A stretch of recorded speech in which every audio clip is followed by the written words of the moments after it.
Morning to all my dear students. आज आप सभी को हम निषेचन यानी फर्टिलाइजेशन लेकर आए हैं इस वीडियो में।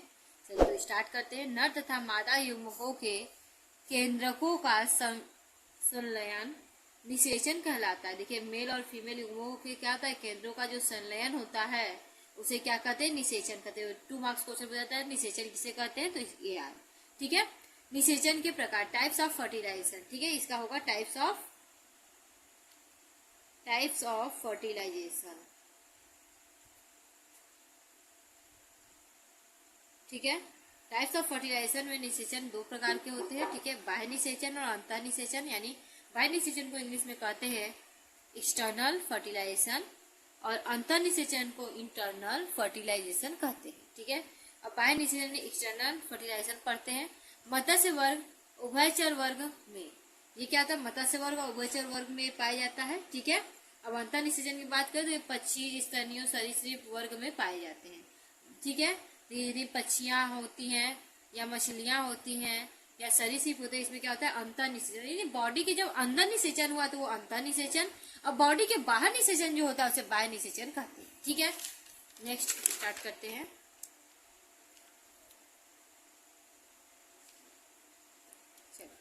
देखिए नर जनन तंत्र पढ़ेंगे। देखिए ये स्ट्रक्चर है, ये आपको अच्छे दिखा देते हैं। ये स्ट्रक्चर है शुक्राणु का, बहुत इंपॉर्टेंट स्ट्रक्चर है। ठीक है, आगे हम लोग इसको पढ़ेंगे भी, लेकिन यहाँ पे आप लोग देख लीजिए शुक्राणु जो होता है ये आपके जो स्पर्म होता है उसके अंदर पाया जाता है। ठीक है, या हम कह सकते हैं शुक्राणु को इंग्लिश में स्पर्म भी कहते हैं। ठीक है, स्पर्म का स्ट्रक्चर है ये। इसमें ये पार्ट क्या होता है, सिर होता है। ठीक है, इसमें क्या होता है, सेंट्रियोल्स पाए जाते हैं ढेर सारे। ये ग्रीवा है, नेक रीजन है। फिर ये बीच में जो एनर्जी उसको देता है उसे साइटोप्लाज्मा कहते हैं। ये सर्पिलाकार तंतु होता है इसमें। ठीक है, इसके बाद एक्सियल तंतु होता है। ठीक है, इसके बाद पूंछ होता है। ठीक है, तो अब आगे बढ़ते हैं हम लोग, इसको हटाते हैं। हम लोग पढ़ेंगे नर जनन तंत्र।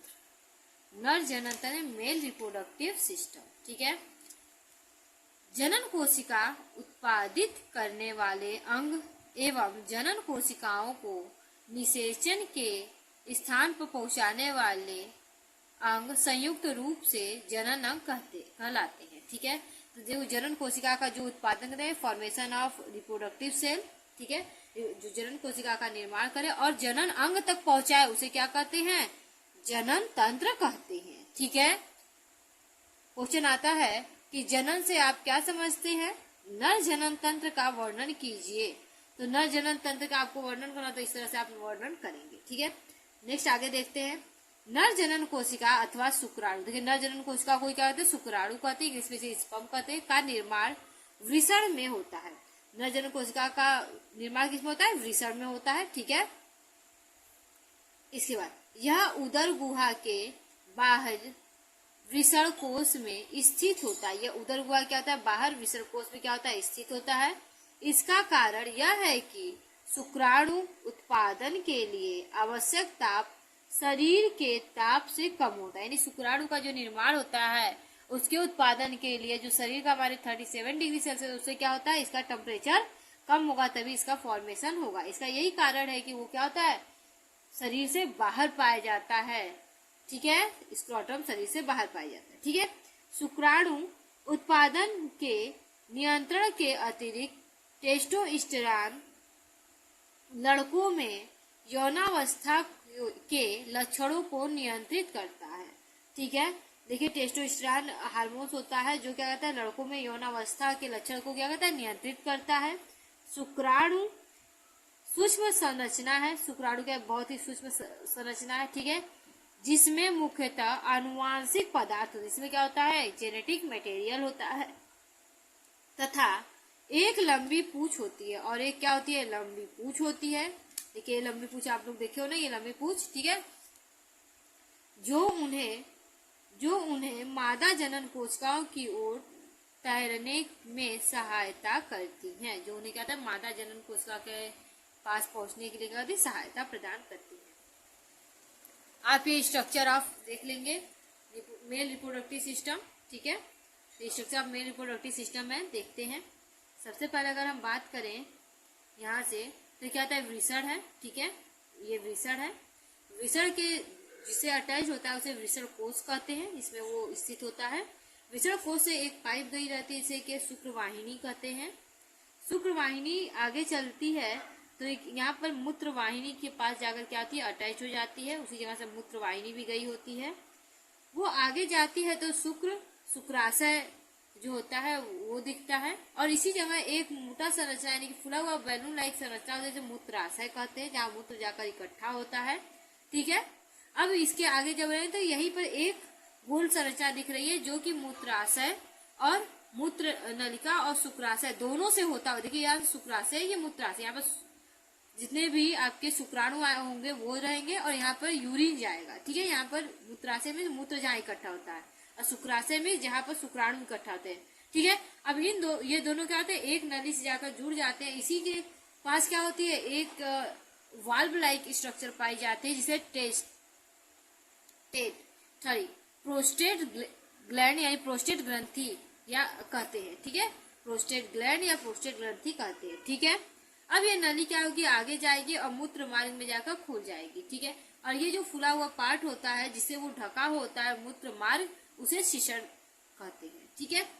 आपको ये समझ में आया होगा, हमें ऐसा लगता है। अब आगे हम बढ़ते हैं मादा जनन तंत्र की तरफ, ठीक है। मादा जनन तंत्र यानी फीमेल रिप्रोडक्टिव सिस्टम पढ़ते हैं, चलिए। मादा जनन कोशिकाओं अथवा अंड कोशिकाओं का निर्माण अंडाशय में होता है। देखिए मादा जनन कोशिकाओं या फिर अंड का निर्माण किसमें होता है, अंडाशय में होता है। वे कुछ हार्मोन्स को भी उत्पन्न करते हैं और वो क्या होते हैं, हार्मोन्स का भी फॉर्मेशन करते हैं। लड़की के जनन के समय ही अंडाशय में हजारों अपरिपक्व अंड बन जाते हैं। जब लड़की का एक जन्म होता है, कोई भी फीमेल का जब जन्म होता है तो उसी के जन्म के टाइम में क्या होते हैं, ढेर सारे हजारों अंडाशय में हजारों अपरिपक्व अंड का फॉर्मेशन हो गया होता है, ठीक है। यौनारंभ में इसमें से कुछ परिपक्व होने लगते हैं। अब जैसे ही यौनावस्था मेच्योरिटी आती है उसमें क्या होते हैं, इसमें से कुछ परिपक्व यानी मेच्योर होने लगते हैं।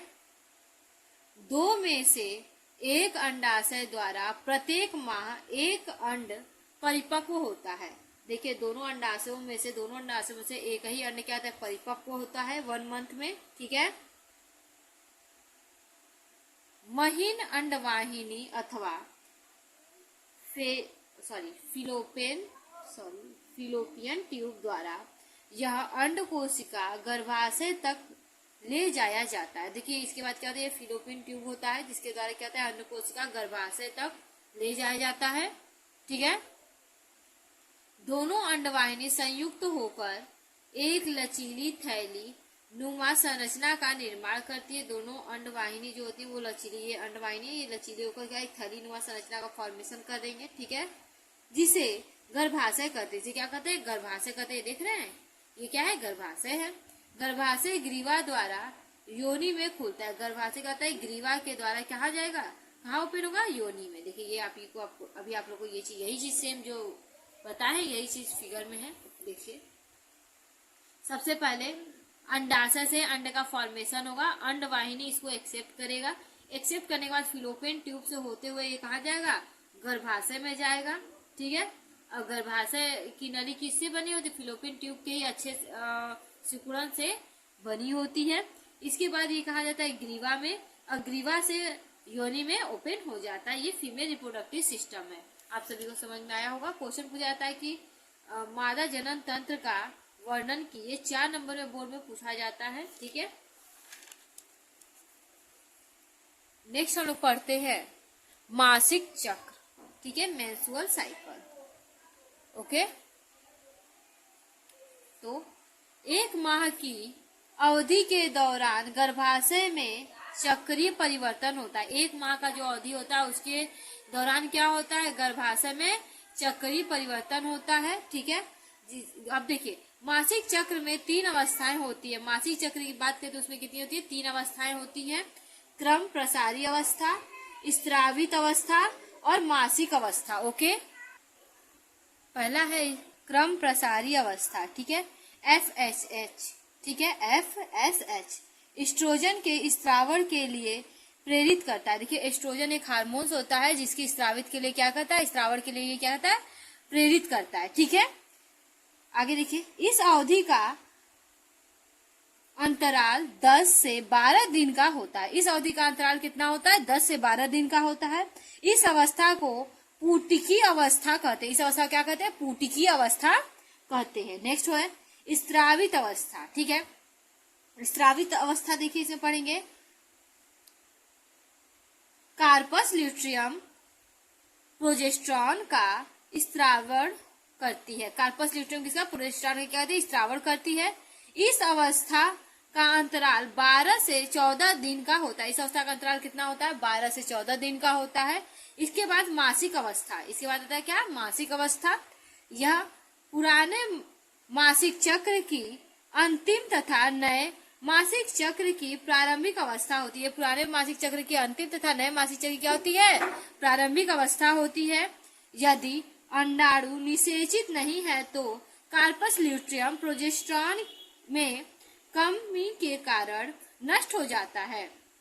इसमें क्या होता है कि अगर वो फर्टिलाइज्ड एग नहीं है तो क्या होता है, कार्पस ल्यूट्रियम प्रोजेस्टेरॉन में कमी हो जाता है। कार्पस ल्यूट्रियम प्रोजेस्टेरॉन में क्या होता है, कमी हो जाता है। इसी कारण क्या होता है, वो नष्ट हो जाता है, ठीक है। एंड्रोमेट्रियम के टूटने से रुधिर का स्त्रावण होता है। एंड्रोमेट्रियम का लेयर टूट जाते से क्या होता है कि रुधिर का स्त्रावण होता है, यानी ब्लीडिंग होती है। यह स्त्रावण लगभग 5 दिन तक चलता है। यह स्त्रावण कितने दिनों तक चलता है, 5 दिनों तक चलता है। देखिए क्वेश्चन पूछा गया है कि मासिक चक्र से आप क्या समझते हैं, इसका विस्तृत वर्णन कीजिए, ठीक है। नेक्स्ट अब आगे बढ़ते हैं। इसमें हम लोग पढ़ेंगे एड्स, AIDS, ठीक है। तो इसका फुल फॉर्म होता है एक्वायर्ड इम्यूनोडिफिशियंसी सिंड्रोम, ठीक है। एक्वायर्ड इम्यूनोडिफिशियंसी सिंड्रोम पूछा गया है एमसीक्यू क्वेश्चन में 1 मार्क्स में कि एड्स का फुल फॉर्म बताइए, तो वो आपको पता होना चाहिए। एक्वायर्ड इम्यूनोडिफिशियंसी सिंड्रोम होता है, ओके। अब इसमें आगे पढ़ते हैं। एड्स का अर्थ प्रतिरक्षा तंत्र की न्यूनता जो व्यक्ति के जीवन काल में उपार्जित होता है, ठीक है। एड्स क्या होता है, प्रतिरक्षा तंत्र जो होता है उसकी क्या होती है, कमी के कारण होता है, ठीक है। देखिए, तथा इस बात का संकेत है कि यह न्यूनता जन्मजात नहीं होता। ये क्या होता है, जन्मजात नहीं होता, ये अचानक से किसी ऐसे वर्ग से आ जाता है, ठीक है। ये आपको भी बताएंगे। यह रोग ह्यूमन डिफिशियंसी सिंड्रोम यानी HIV के कारण होता है। यह किसके कारण होता है, HIV के कारण होता है, जो शरीर में प्रतिरक्षा तंत्र की क्षति पहुंचाता है। जो क्या होता है, शरीर में आपके प्रतिरक्षा तंत्र जो होता है यानी कि इम्यून सिस्टम जो होता है उसको क्या करता है, क्षति पहुंचा देता है। एड्स के लक्षण, ठीक है। सिम्टम ऑफ एड्स पढ़ेंगे। इसमें क्या लक्षण होता है, देखिए, बार बार सामान्य रोग से ग्रसित हो जाना। बार बार क्या होता है, कोई सामान्य रोग से बार बार ग्रसित होने लगेगा। जिसको एड्स हो गया उसको बार बार सामान्य रोग से हर बार ग्रसित होने लगेगा, ठीक है। टीबी, कैंसर, ठीक है, निमोनिया, यौन रोगी के उपचार के बाद भी ठीक नहीं होता। देखिए टीबी उसको हो गया, कैंसर, निमोनिया, यौन रोग, इसका क्या बार बार रिपीट होगा और ये क्या होगा, इससे भी ठीक नहीं होगा। लंबे समय पर इन सामान्य रोगों से ग्रसित होना अंततः मृत्यु का होना। मतलब कि बार बार आप टीबी और कैंसर, निमोनिया, यौन रोग ये सभी से आप ग्रसित हो रहे हैं तो अंत में क्या होता है, इंसान की मृत्यु हो जाती है। इसमें देखिए सांस लेने में तकलीफ होना तथा रोगी को लगातार बुखार आना। इसमें क्या होता है, सांस लेने में तकलीफ होती है और रोगी को लगातार फीवर रहता है। नेक्स्ट देखिए, दस्त लगना व शरीर का भार कम होना। दस्त लगना, बार बार दस्त लगना और शरीर का वेट भी कम हो जाता है। शरीर की रोगों से लड़ने की क्षमता कम हो जाती है। शरीर की क्या होती है, रोगों से लड़ने की क्षमता भी कम हो जाती है। इम्यून सिस्टम बहुत कमजोर हो जाता है, ठीक है। सिर दर्द रहना तथा चक्कर आना। सिर दर्द हर समय रहना और उसको क्या होता है, चक्कर भी आने लगता है। रात्रि में पसीना आना, ठीक है, रात्रि में बहुत पसीना आता है। ये सभी सिम्टम दिखे तो ये किस रोग को इंडिकेट करता है, एड्स को, ठीक है। तो क्वेश्चन पूछा जाता है कि एड्स से क्या समझते हैं, उसका फुल फॉर्म यानी कि पूरा नाम लिखिए और एड्स रोग की परिभाषा लिखते हुए उसके लक्षण को बताइए। ठीक है, अब आगे क्वेश्चन भी पूछा जा सकता है कि HIV, नेक्स्ट HIV, एड्स, ये सब लगातार पूछा ही जाता है। देखिए अब इसमें हम पढ़ेंगे HIV का संरक्षण। ठीक है, ट्रांसमिशन ऑफ HIV। ओके, देखिए किसी HIV संक्रमित व्यक्ति के रुधिर का दूसरे स्वस्थ व्यक्ति में रक्तदान करने पर होता है। क्या HIV कैसे होता है, सॉरी एड्स कैसे होता है, क्योंकि HIV पॉजिटिव है और उसका ब्लड क्या है कि एक स्वस्थ व्यक्ति को दे दिए, अब दिए तो क्या हुआ, उसको भी HIV हो जाएगा। ठीक है, HIV वायरस उसमें क्या है, उसको एड्स होना है। ठीक है, दूसरा है संक्रमित मां से होने वाले बच्चे में HIV का संचरण संक्रमित माता से उनके गर्भाशय शिशु में को होता है। ठीक है, देखिए संक्रमित माँ, अगर किसी की माँ संक्रमित है तो उसे क्या होता है, बच्चे में ये ट्रांसमिट होता है HIV वायरस, अथवा यह जन्म उपरांत स्तनपान से भी होता है। जन्म के उपरांत अगर किसी कोई HIV पॉजिटिव है तो वो स्तनपान अगर करा रही है, फीडिंग करा रही है अपने छोटे बच्चे को, तो उससे भी ये होता है। ठीक है, नेक्स्ट HIV की रोकथाम एवं उपचार। ठीक है, पढ़ेंगे। देखिए इसमें निर्जमीकृत सुई, ठीक है, यानी कि यूज किया हुआ सुई कोई हो, या सिरिंज को इस्तेमाल द्वारा रक्तदान से पहले HIV का परीक्षण करके। ठीक है, यानी कि यूज सुई ना कभी यूज करें। ठीक है, उसके बाद जो सिरिंज हो ये सभी का क्या करें, रक्त जो डोनेट करने जा रहे हैं या लेने जा रहे हैं उसका क्या करें, इस सब चीजों का विशेष ध्यान रखें कि सिरिंज जो वो साफ हो नहीं हो। ठीक है, निर्जमीकृत सुई ना हो, सॉरी यूज सुई ना हो। ठीक है, और ये सभी चीज का ध्यान रखना चाहिए। नहीं, देखिए एड्स के बारे में लोगों को जागरूकता फैलाएं। लोगों में क्या करना चाहिए, एड्स के बारे में जागरूकता फैलाना चाहिए। ठीक है, नेक्स्ट देखिए ब्लड रेजर और दंत चिकित्सा के उपकरणों को निर्जमीकरण करके उसका उपयोग करना चाहिए। यानी कि ब्लेड हो, रेजर हो या दंत चिकित्सा का कोई सामान हो तो उसको क्या करना चाहिए, पहले एक बार भाप से पका देना चाहिए, यानी स्टीम कर देना चाहिए, उसके बाद उसका यूज करना चाहिए। Okay, thank you. आप सभी को समझ में आया होगा ऐसा हम आशा करते हैं। ओके।